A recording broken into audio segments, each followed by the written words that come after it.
Ashamaa dhufne har'allee walitti deebine ijoollee Oromoo. Paartii isa sadaffaa boqonnaa lammaffaa paartii isa sadaffaa barnoota kutaa 12ffaatiin walitti deebine ashamaa isiniin jedheen jira. Waliin itti hafuufnush. Paartii isa sadaffaa paartii isa dhumaata irratti yoo isinitti tola ta'e yeroo subscribe, like, gaafii wanta isinitti ta'e immoo koomentii gochuu keessan hin dagatinaa na jajjabeessaa isiniin jedha ijoollee Oromoo. Paartii isa sadaffaa wajjin itti hafuufnu paartii isa sadaffaa maal jedhaa aggregate supply ka jedhu concept of aggregate supply wajjin ilaalla jechuudha. Concept of aggregate demand yoo ilaallu itti furra jira. Isarrattis gaafii qabda yoo ta'e koomentii godhaa viidiyoo itti aanu isinii hojjedha jechuu barbaade. Aggregate supply maal jechuudha? Aggregate supply ka jedhu waliin haa ilaallu. Aggregate supply kan jedhu maal akka ta'e waliin haa ilaallu. Aggregate supply. Aggregate supply refers to the quantity supplied of all goods and the services real GDP at the various price level. Other thing is a sacred paribus. Sacred paribus means other thing is constant jechuudha. Kanaafuu maal jechuudha kun? Quantity supply of all goods and the services jechuun supply jechuun dhiyeessii. Dhiyeessii jechuun dhiyeessii walii gala. Dhiyeessii walii galaa jechuun all goods and the services. Gudsii ta'uu danda'a, the service meeshaalee ta'uu danda'a, serviceewwan garaagaraa maal godhu dhiyeessu. Quantity kana supply godhuuf dhiyeessu jechuudha. Akkamitti dhiyeessu? At the various price level dhiyeessu jechuudha. Priceewwan garaagaraatiin dhiyeessuu danda'u jechuudha. Direct or positive relationship between the price level and the amount of real output the firm is offer for sale. Ni maal jechuudha? Direct yookiin immoo positive isa jennu relationship price fi aggregate supply walii qaban maalidha? Positive yookiin immoo direct relationship jechuu ni dandeenya jechuudha. Kana jechuun yeroo pricing quantity tokko dabale supplying keenya ni dabala. Maaliif yoo jettan pricing meeshaa tokko yoo kan dabalu ta'e pricing goodsii tokko yookiin meeshaa tokko yookiin servicii tokko ni dabala yoo ta'e namichi quantity yookiin immoo goodsii isaan produce godhu kun pricing dabaluu isaatirraa kan ka'e more akka inni produce godhu more akka inni supply akka dhiyeessu isa taasisaa jechuudha. Gaafa pricing meeshicha tokko dabalu gaafa pricing meeshicha tokko dabalu qaamni produce godhu qaamni dhiyeessu sun akka irra caalaa dhiyeessu isa taasisa. Maaliif pricing dabalee feera profitii ofii gain godhuudha dafee dhiyeessaa jechuudha. Includes both short run aggregate supply and the long run aggregate supply keessatti direct yookiin positive relationship akkuma tuffettidha jechuudha. Positive relationship aggregate supply and price level. Kanaafuu positive relationship qabu jenne garuu immoo yeroo demand maal jenna? Aggregate demand inverse negative relationship between price level. Price level wajjin negative relationship qabu jenne. Amma garuu maal inni yeroo short run aggregate supply ta'e yeroo long run aggregate supply illee maal qabu? Positive relationship waliin qabu jechuudha. The Keynesian supply curve kan jedhamu jira. Keynesian supply curve. Curving Keynesian supply curve kan jedhamu maal akka ta'e? Curving Keynesian supply curve kan jennuun horizontal. Horizontaalidha jechuudha. Maaliin supply curving kenna? Akkam akka ta'e isinitti argisiisa. Waliin haa ilaallu. Akkamitti? Curving Keynesian supply kun horizontaalii akkamitti ta'uu danda'a kan jedhu.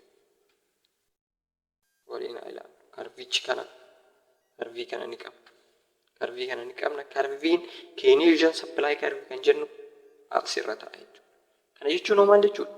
Pricing constantidha jechuudha. Keynesian supply curve keessatti pricing constantidha. Pricing constantii ta'een garuu immoo goods and services garaagaraa bitatu jechuudha. Kana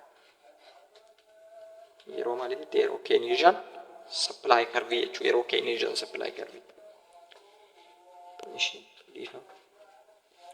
Firms will supply whatever amount of goods in demand at existing price. Price ma jalqaba jiru saniin maal godhu? Dhiyeessu. Meeshaalee garaagaraa dhiyeessu jechuudha. Meeshaalee garaagaraa ni dhiyeessu. Maaliin garuu price ma constantii ta'e price ma dhaabbataa ta'e Keynesian supply curve keessatti. Keynesian supply curve keessatti unemploymentiin jiraatuu danda'a. Unemploymentiin okkar gochuu danda'a. Maaliif yoo jettan pricing dhaabbataa yoo ta'e namni supply godhu namni dhiyeessu sun interestiin isaa gadi bu'uu danda'a.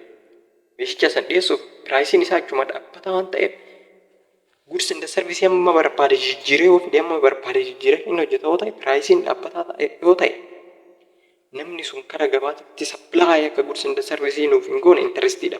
Kun immoo inni illee hojii irraa dhabamaa jechuudha. Unemploymentiin bifa kanaan uumamuu danda'a. Firm can obtain much labor as they want to the current wage. Kanaafuyyuu firmiin keenya maal argachuu ni danda'a? Humna namaa argachuu ni danda'a. Humna namaa argachuu ni danda'a. Current wage'dha. Wage amma jiru jechuudha. Wage jechuun salarii yoo jenne salarii isa ji'a nyaatamu, wage yoo jenne garuu isa guyyaa guyyaadhaan fudhatan san jechuudha. Isa guyyaadhaan namni humna ofii gurguratee maallaqa argatu isa guyyaadhaan harkatti fudhatu san wage jedha. Kanaafuyyuu wage ma dhaabbataa jiru saniin kaampaaniin tokko Keynesian supply curve keessatti maal argachuu ni danda'a? Humna namaa more argachuu ni danda'a. Average cost of production. Average cost of production are assumed not change as their output level change. Kanaafuyyuu averaging costiin nu baatu dhaabbataadha jechuudha. Maaliif current wage'dhaan argachuu dandeenya leebarii keenya waan ta'eef. Kanaafuu averaging costiin productionii sana irratti nu baasnu dhaabbataadha. Garuu immoo outputiin nu argannu maal ta'uu danda'a? Change ta'a jechuudha. Change ta'uu danda'a. Maaliif change ta'a jechuudha. Maaliif wage amma jiru humna namaa wayii argachuu ni dandeenya yoo ta'e, wage'n dabalu yoo ta'e, garuu humna namaa sana fayyadamnee immoo more output godhuu ni dandeenya. Output keenya jijjiiruu ni dandeenya. Ishi the classical aggregate supply curve yaallu Keynesian bifa kanaan laallu. The classical aggregate supply curve is vertical. Inverse or Keynesian supply curve jechuudha. Kanaafuu classical aggregate supply curve is vertical. Vertical. Vertical jechuun immoo maalidha? Giraafii kana fakkaatu yoo qabna ta'e ilaala. Giraafii kana yoo qabne vertically ta'a jechuudha. Vertically ta'a jechuun maal jechuudha? Pricein amma barbaade jijjiiramus quantity the same quantity binna jechuudha. The same quantity dhiyeessina. Pricein akka barbaade jijjiiramu quantity ma jalqaba dhiyeessine sana ammallee dhiyeessuu dandeenya jechuudha. Maalii keessatti? Classical aggregate supply curve keessatti jechuudha. Kanaafuu indicate that the same amount of goods isuma wal fakkaatu, goods wal fakkaatu yookiin goods and service wal fakkaatu dhiyeessine will be supplied whatever the price level. Price level itti jijjiirraa jechuudha. Price level amma barbaachuu dandeenya garuu immoo the same amount of goods maal goona? Supplied goona jechuudha. The labor market is always equilibrium. Labor market immoo yeroo kana hundaayyuu wal qixuma jechuudha. Full employment hin jiraatu danda'a as keessatti. Labor force. Humni namaa guutuun guutuu jira. Kun immoo humni namaa marketii san keessa jira jechuudha. Yeroo kamuyyuu equilibrium irra jira jechuudha. Full employment of the labor force inni jira jechuudha.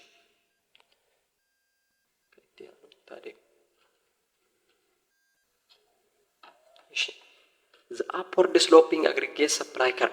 The upward sloping aggregate supply curve in the short run. In the short run. Short run keessatti aggregate supply curve keenya upward sloping jedha. Immoo maal irraa ta'a kan jedhu wajjin ilaalla. The short run is the time horizon during which at least one firm's input cannot be varied. Yeroo short run keessatti kaampaaniin tokko yookiin firmiin tokko at least wanta wayii inputii wayii jijjiiruu hin danda'u. Inputii tokko garuu jijjiiruu hin danda'a, kan wayii jijjiiruu hin danda'u. The long run is the time horizon at the long enough for firms vary all of the inputs. Garuu yeroo long run keessatti wanta maraayyuu jijjiirratu hin danda'a jechuudha. Maaliif yeroo guutuu qaba jechuudha. Yeroo dheeraa qaba waan ta'eef. Garuu immoo yeroo short run keessatti wanti tokko dirqama jijjiiramuu baachuu danda'a jechuudha. Injijjiiramu tokko injijjiiramu kan biraa jijjiiruu ni danda'a. The short run aggregate supply curve.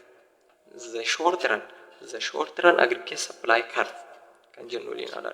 Show that quantity supplied of all goods and services, real GDP or output at the different price level, other things sacrifice variance. Sacrifice variance means other things constant. Show alaal quantity supplied of all goods and services. All goods and services keenya supplied ni dhiyeessina. Kun immoo kan dhiyeessinu karaa kamiin? Karaa different price level. Priceewwan garaagaraatiin maal dhiyeessina? Goods and services waan barbaanne dhiyeessuu dandeenya jechuudha. Kanaafuu yeroo short run aggregate supply curve keenya maal ta'a? Upward sloping ta'a jechuudha. Upward sloping like this. Upward sloping ta'a jechuudha. Upward sloping. As the price level rise, as price level rise, firms increase the quantity supplied. Yeah. Of goods and services. Kanaafuu maal jedhe piraayisiin meeshaa tokkoo ni dabala yoo ta'e kaampaaniin keenya tokko meeshaa wayii dhiyeessuuf morka ka'umsa irra ta'e ni dabala gaafsa kanaaf ni dabala jechuudha. The price level drops or fail. Yeroo garuu piraayisiin gudsii tokkoo ki sarvisii tokkoo gadi bu'u firmiin keenya decrease quantity supplied. Hammi inni nu dhiyeessu kaampaaniin tokko hamma goods and services nu dhiyeessu gadi buusa jechuudha. Maaliif piraayisii sana irratti ilaalee intirestii horataa jechuudha. Interest ta'uu danda'a. Maaliif inni dhiyeessa more piraayisiin naa dabalaa piraayisiin inni kufa ta'e immoo maaliif federe gabaatti kana jechuudha. Why is the short run aggregate supply curve upward sloping? Maaliif aggregate short run aggregate supply curve ke maaliif upward ta'e short run keessatti? Economists have put forth a few explanation for which we will discuss only two of them. Sticky wage and worker misperception. Sababa kamiif short run aggregate supply curve keenya upward sloping ta'e yoo jenne inni tokko sticky wage dhaabbataa ta'uu isaati. Wage dhaabbataa ta'uu isaatiin deebi'ee immoo worker misperception haalli hubannaa immoo yoo hojjettoota faallaa waan ta'eef isa kana waliin ala misperception yookiin immoo bifa sirriidhaan hubanne akka biraatitti hubatan jechuudha. Hubannaan isaanii misperception akkas gara jechuudha. Ishii meettaaf tokko waliin ilaalla. Tokko waliin ilaalla. Sticky wage. Sticky wage means dhaabbataadha jechuudha. Wage. Some economists believe that wage are sticky or inflexible. Inflexible means constant. Injijjiiramu jechuudha. Akkuma amma jedhe. Wage are looked. Wage kee maal ta'aadha? Cufamaadha jechuudha. Achuma jira. Is for a few years. Waggoota muraasaaf due to the labor contract. Kun immoo maaliif kontraata bakka wanta waliigaltee ta'uu danda'a leebarii keessan humna namaa sanii hojii waliigaltee ta'uu danda'a. Weejii kana maal goote? Konstaantii yookaan immoo stick ka goote inflexible ka godhuu dandeessi. Arrangements entered into between workers and employers.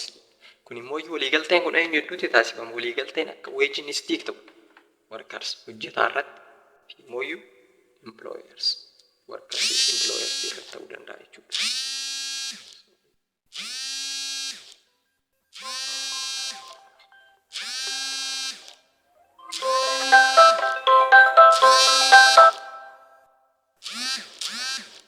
Shedifam ittaafu waliin dhiifam. Kanaafuu maal jenne kun immoo agreementiin kun eenyu jedhuutti ta'a jedha. Agreementiin eenyu jedhuutti ta'a dhiifama yeroo takka. Agreementiin kun workersii fi employers irratti ta'a jechuudha. Workers hojjettoota fi employers akkasumas ta'e warra qaxaramanii hojjetan kan maal ta'uun kun kan murtaa'u weejiin isaanii kun stiikii ta'uun kun jechuudha. Stiik akka dhaabbatuuf jechuudha. Wage might be stick because of certain social conversation or received notion of the fairness. Kun immoo maal jechuudha? Weejiin kun akka kan stiik ta'u maaliif jenna? Qaama hojjechiisu san qaamni deebi'ee hojjettootaaf maal ta'uu danda'a? Akka isaan konfiidensii horatan. Maaliif weejiin kiyya tokko gadi bu'a yookiin ol bu'a jedhanii yaadan konstaantii fudhatu waan ta'eef. Deebi'ee immoo namicha hojjechiisuu natti ol ba'a jedhee yaadu waan ta'eef sodaan kun irraa hafa waan ta'eef sababa kanarraa kan ka'e maal ta'e? Sababa kanarraa kan ka'e maal godhuu danda'e?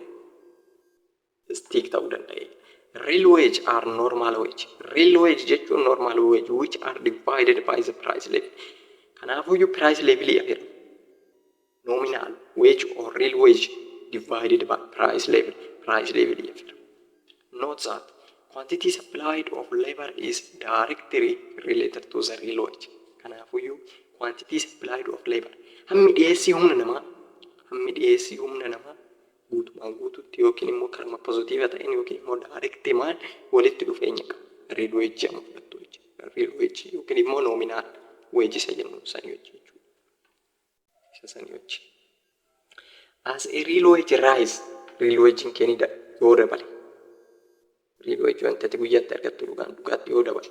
Quantity supplied of labor is rise. Kanaafuu humni namaa maal ta'a? Moorni argattaa jechuun bakka market irratti gabaatti sirriitti dhufu jechuudha humni namaa. Maaliif? Humna namaa har'a hojii hojjechiista yoo ta'e hojiin itti hojjechiistu hojii qotiinsa yoo ta'e hojii qotiinsaa nama wayii hojjechiisuuf inni guyyaadhaan weejii fudhatu sun yoo dabaltu ta'e weejii san fudhatuudhaaf inni dabala jechuun humni namaa yerootti aanus ni dabala jechuudha akkasuma. Yeroo garuu real wagein kufe quantity supplied of labor illee hojii kufaa jechuudha. Kun ifa. The quantity demand of labor is inversely related to the real wage. Akkuma amma jedhe quantity demand of labor.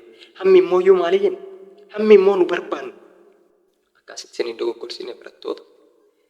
The quantity demand of labor. The quantity demand of labor inni jennu hammi fedhiin nu maaliif qabu? Laboriidhaaf qabu. Humna namaatiif. Hangam barbaanna humna namaa kan jennu sunii fi real wage kaffaltu sun immoo garuu waliif faallaadha. Hammi akkamitti faallaadha? As a real wage rise. Guutumaan guutuutti real wage yoo kan dhugaatti dabalu ta'e quantity demand of labor is fair. Sirriidha. Har'ati waan wayii shunkurtii dhaabsista ta'uu jennu shunkurtii dhaabsista yookaan ta'u ta'e humna namaa fayyadamtee garuu immoo humna namaa saniif weejiin ati kafaltu sun ol bahaa yoo ta'e yookaan ol bahaa ta'e hammi ati humna namaa barbaaddu sun immoo gadi kufa. Weejiin sitti ol dabalee hira waan ta'eef jechuudha. As the real wage fail garuu immoo real wagein gaafa kufu quantity demand of labor is rise ni dabala jechuun fedhiin ati nama qabu.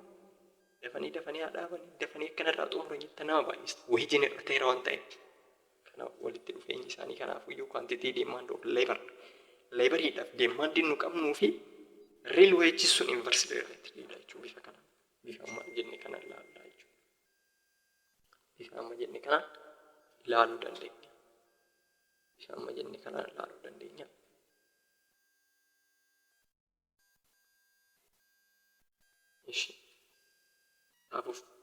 In conclusion, if wages are sticky, yoo maal ta'e yoo wagein kee dhaabbataa ta'e a decrease in price level yoo gadi kufu ta'e which purchase real wage up garuu hammi dhugaatti wagein kee bituu ni dabala will result in decrease in outputiin argattu garuu gadi kufu yoo wagein kee dhaabbataa ta'e garuu immoo price levelin kee yoo maal ta'e gadi sii kufe pricing gudsii tokko yookiin immoo hammi real wagein kee purchase godhu sii bitu sun ol bahaata.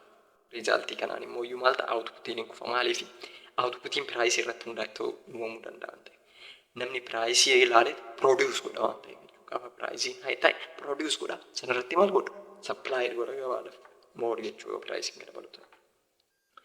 This what upward sloping short run aggregate supply curve represents. Kanaafuu kun immoo short run aggregate supply curve bakka bu'a upward sloping inni irra malee. Duratti akkasumatti argisiisti jechuudha. As a price level fail garuu price level yoo kan kufu ta'e the quantity supplied of goods is and the service decline. Akkuma amma jenne jechuudha. Dhiyeessiin yoo dhugumaan dhugaatitti pricing quantity tokkoo gadi kufe hammi quantity sun gabaatti dhiyeessinu gadi bu'aadha. Salphaadha. Deebi'ee ta'u isa lammaffaa isa maaliin laallaa? Maaliif? Short run aggregate supply ke upward sloping maaf ta'e jennaan tokko afarratti maal jenne sticky wage jenne lammaffaa irratti worker misperception isa jedha amma worker misperception isa waliin ilaallu. They also may know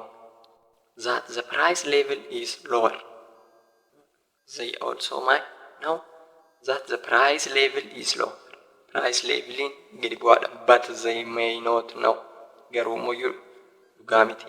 Initially how much lower the price level is jalqaba irratti garuu hammam gadi bu'iinsi price levelii kanaa jennee beekuu qabna. In response misperceived haalli hubannaa keenyaa haala taane jechuudha feeling or real wage nuuf ta'e jennee too yaadna jechuudha. Misperceived kan jette garuu real wage miti jechuudha. Workers might reduce the quantity of labor.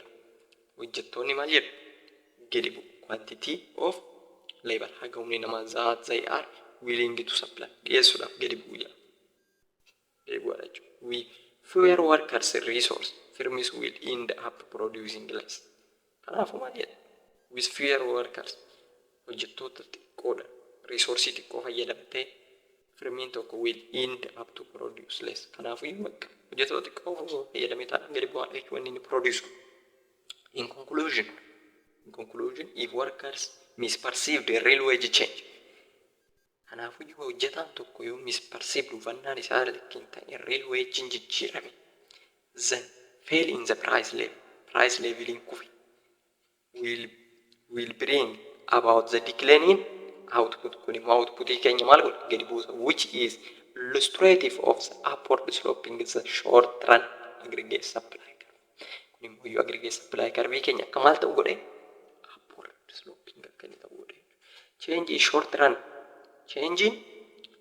run aggregate supply curve and shift in the short run aggregate supply curve. Kanaafuu yoo change in short run aggregate supply curve, shift in aggregate supply, short run in aggregate supply curve. A change in quantity supplied of real GDP is brought about by. Kanaafuu yoo quantity supplied in real GDP keenya maal fa'aan jijjiirama. A change in price level. Quantity supplied. Please ammallee asitti akkan wal singadhaan dhoofne. Quantity demand price wal qabata inni aggregate demand hin garuu maal hin jenne other factory hin jenne jalqaba. Akkuma san quantity supply keenya ammallee change in price level jijjiiramuudhaan dhiibbaa walirratti geessaa affect godhan kanaan jechuudha. Show as the movement along the short run aggregate supply curve. Kun immoo yoo maal taasisaa movement one point to another point movement in the same curve. Curve wal fakkaata irra maal taasisaa movement taasisa malee shifting godhu jechuudha. What are the factors that are likely shift the short run aggregate supply curve? Short run aggregate supply curve amala aggregate supply curve kan ammoo maali? Short run aggregate supply curve kan shift ka taasisan oo maal fa'a? Not change by price level. Pricing jijjiirameedha fi miti ka shift godhu. Price is the constant or sacrifice variable jennes. Change by other factorota biraatiin jenne akkuma eeggadda aggregate demand irratti ilaallisan jechuudha. Ishee olii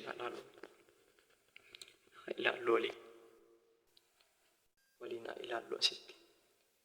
Aggregate supply is determined by the number of factors. Some of these factors are these follow. 1.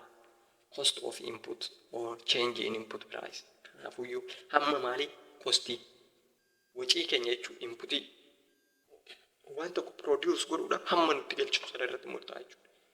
Waan wayii produce godhuudhaaf yookiin inputii wayii qabda jechuudha.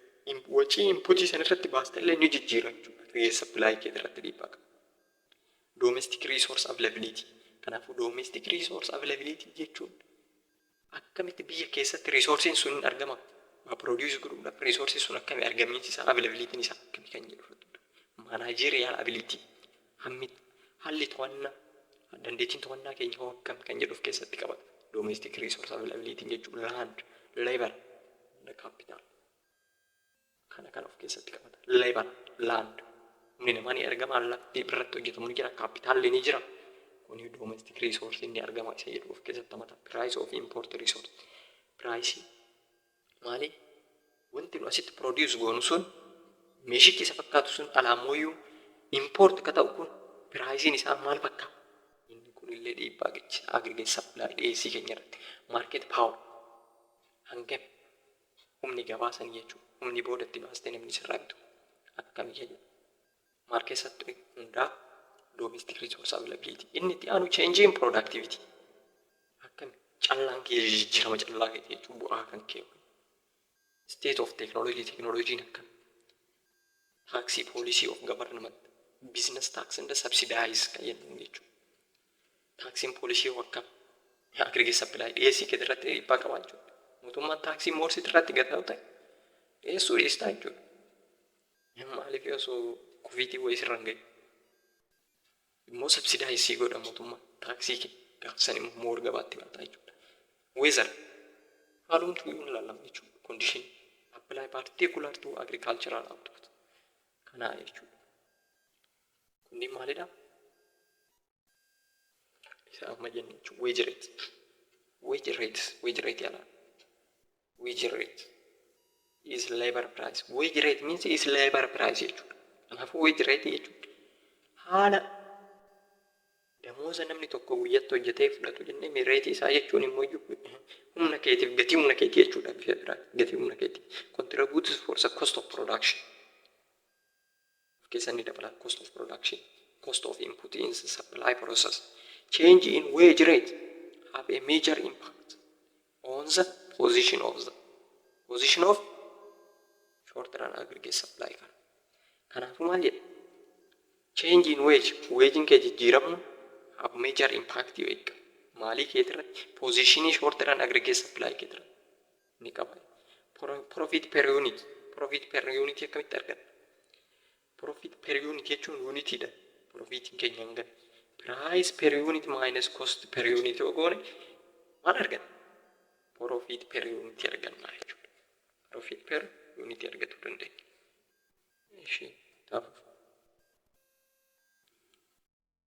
When higher wage rate are introduced, higher wage rate in gaafa jiraatu maaltu mean higher cost jira. Maaliif? Qaama hojjechiisuun irratti high cost jira. Deebi'ee mooyyuu at the constant price. Price dhaabbataa saniin cost jira. Yoo maaliif wage rate yoo dabalu price masaniin price dhaabbatamaayyu ta'e jechuudha. Price gursii tokko dhaabbataa ta'e wage rate garuu mooyyuu ni dabala gaafa ta'e. Higher cost jira. A firm is profit at the given price level decrease. Kanaafuu iyyuu profit firmii tokko maal ta'a? Gadi bu'a jechuudha. Maaliif? Firmiin tokko wage ratein isaatti dabala jechuun humna namaa barbaada firmiin tokko kaampaanii tokko. Humna namaa san immoo iyyuu mindaan isaa guyyaatti dabalee gaafa ta'e. Bakka maal taa'e kun beekamaadha ifa jira. Profitiin isaa maal ta'a? Gadi bu'aa ta'a jechuudha. The firm is reduce production. Kanaafuu iyyuu maallee callaa isaatiillee gadi bu'aa jechuudha. Maaliif?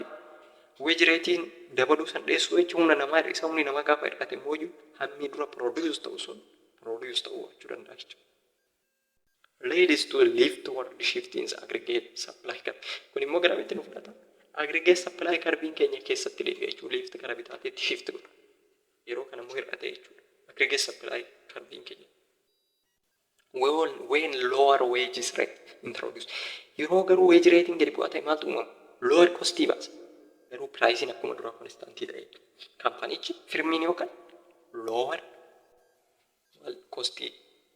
Costiin isa dhaqqabu xiqqaadha jechuudha. Firmi profit is given price level increase. Price level illee gaafa dabalaa deemu profitii argata. Productioniin isaanii dabala. Kun immoo right word shift aggregate demand keenya godha. Right word akka inni shift godha.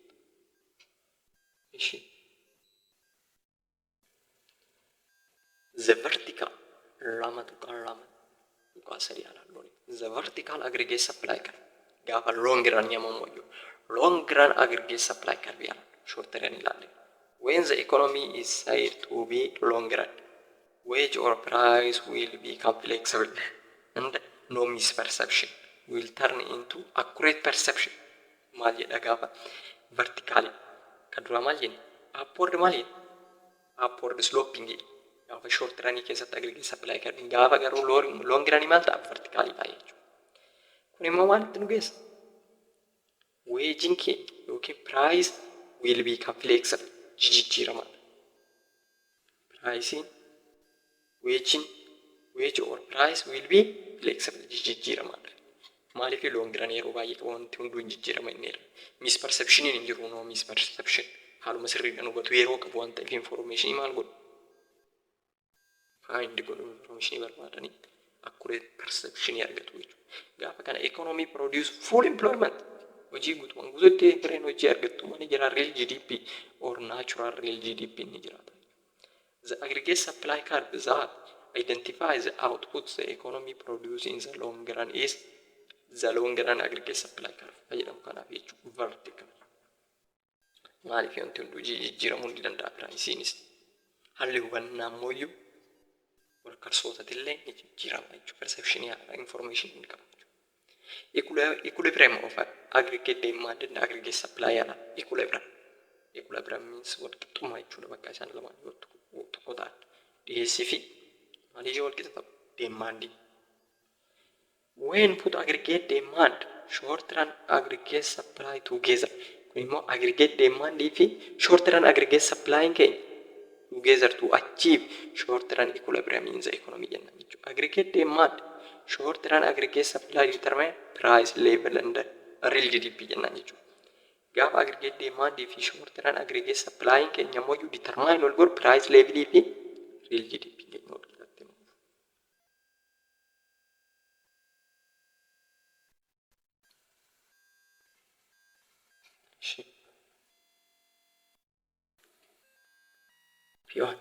The quantity supplied of real GDP Q2 isa reefiti jechuudha. Isa giraafiidhaan nutti argisiisaa jira inni qabu amma dubbanne waliin. Shook isa jedhu kan laallee waliin haa xumurru boqonnaa kana. Shook aggregate demand isa jedhu kana laallee waliin xumurraa jechuudha. Shook to aggregate demand. Aggregate demand keenya shook warroota godhan jechuudha. Warroota yookiin affect godhan jechuudha yookiin immoo warroota dhiibbaa impact irratti godhuudhaan. Aggregate demand shock cause price and quantity jechuudha waan keenya quantity irraa waan jiru quantity jechuu ni dandeenya jechuudha. Sababa maaliitiin cause price fi quantitytiin maal ta'uu danda'a? To change in the same direction gara direction hima tokkootti jijjiiramuu danda'u jechuudha. Both rise lamaanuu yeroo dabalan maaltu uumama? Price'inis quantity'inis with increasing demand and both fail yeroo garuu lamaanuu dabalan lamaanuu ni dabala demand ni dabala. Garuu immoo yeroo lamaanuu kufan decrease demand keenya gadi bu'a. Garuu yeroo lamaanuu dabalan demand keenya ni ka'a. An increasing aggregate demand. An increase aggregate demand shift. Aggregate demand kan right more output baay'ee oomishna. Kanaafuu iyyuu aggregate demand keenya ni dabala gaafa jennu aggregate demand keenya karaa mirgaatti shift godha. Kun immoo iyyuu outputiin keenya akka dabalu taasisa demand keenya. Each price kan irratti jechuudha. Cause can either be expansionary or contractionary inni jennu sun dhufuu danda'a jechuudha. Sababa kanaan immoo expansionary yeroo economy keenya expand godhu yeroo itti babal'ataa contract yeroo ofitti immoo sun muggamu jechuudha. An expansionary demand shock shift. The expansionary shift aggregate demand in karaa right it rise godha both price and quantity ni dabalu jechuudha. Shock in aggregate supply laanne shock in aggregate supply asirratti xumurra kana laallee waliin qonna kana irratti xumurra jechuudha. Shock to aggregate supply shock cause price and quantity to change in opposite direction. Sun garuu the same direction illee gaafa ta'e maal ta'e yoo dabale ni dabala. Maaliin shock in aggregate demand garuu immoo shock in aggregate supply opposite direction maal godha? Shock godha jechuudha. Cause price and quantity change gaaf ta'u opposite direction jijjiiramu jechuudha. For example negative supply shock jechuun maal jechuudha?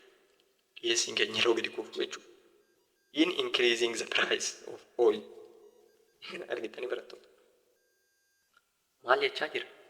Yeroo dhiyeessiin keenya negatiiva keessa jiru, yeroo dhiyeessiin baay'een jiranne maarkeettii tokkorra deebi'ee yeroo mooyyuu piraayisiin ooyilii dabalu. Kun immoo opposite direction jedha. Maaliif piraayisiin ooyilii yoo dabalu? Wanti tokko maarkeettii irra hin jiru gaafa ta'e meeshaa muraasa yookiin immoo quantity muraasa yookiin sarviisii muraasa jira gaafa ta'e piraayisiin isaa moor ol dabala. Isa tokkicha jira kan gabaa keessa monopoolii ta'a. An increasing in the price of oil. Gatiin maalii? Zayitaa dabale cause a decrease in supply. Dhiyeessiin sababa dhiyeessiin hir'aturraa kan ka'e piraayisiin ooyilii dabale. Of the product which result in leftward shift of aggregate supply curve. Kanaafuu iyyuu aggregate supply curvein keenya garamitti deebi'a? Gara shiftititti move godha jechuudha. Kanaaf qonnaa lama xumurree jirra. Yoo isinitti tole subscribe, like, wanta gaaffii isinitti ta'e comment na jajjabeessuun dagatinaa isiniin jedha ijoollee Oromoo. Guddaan isin jaaladha. Waan waliin turtaniif guddaa galatooma.